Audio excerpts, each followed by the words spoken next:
அந்த சிலுவையில சாகடிக்கிறது. அந்த சிலுவை காட்சி என்பது எப்படின்னா, கொடூரமான பாவம் செய்தவர்கள், அவன் சபிக்கப்பட்டவன்.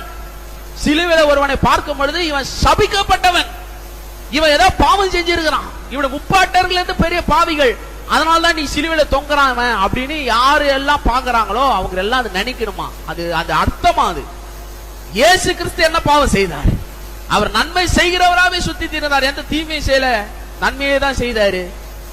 ஆனால் அவரு குறித்து வாசிக்கிறோம், வேதம் சொல்லுகிறது, மரத்தில் தூக்கப்பட்ட எவனும் சபிக்கப்பட்டவன் எழுதியிருக்கப்படி கிறிஸ்துவே நமக்காய் சாபமானார். ஆமென். எனக்காக அவர் சாபமானார். அவர் சபிக்கப்பட்டவர் அல்ல.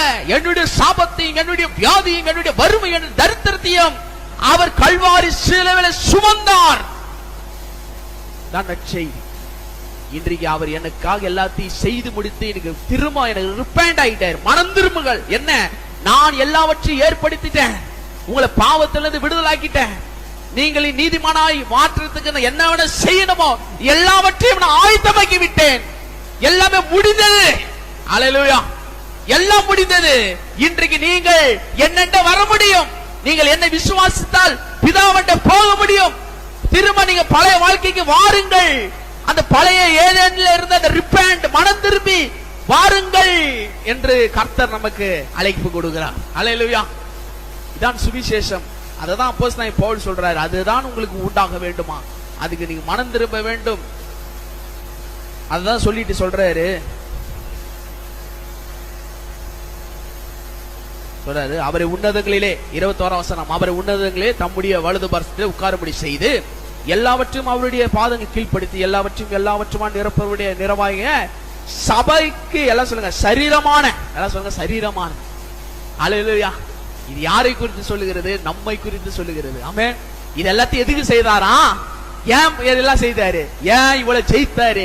ஏன் இவ்வளவு எல்லா துரைத்தனும் அதிகாரத்தையும் எல்லாத்தையும் ஜெயித்தது எதுக்காக? எதுக்காகனா சபைக்காக. சபை என்ன? சபை என்பது ஒரு கட்டிடம் இல்ல, அந்த கட்டிடத்தை சொல்லல. சபை என்பது உங்களை சொல்லுகிறது. அல்லேலூயா. நீங்கள் தான் தேவனுடைய ஆலயம். எத்தனை பேர் ஆமென் சொல்றீங்க? அல்லேலூயா.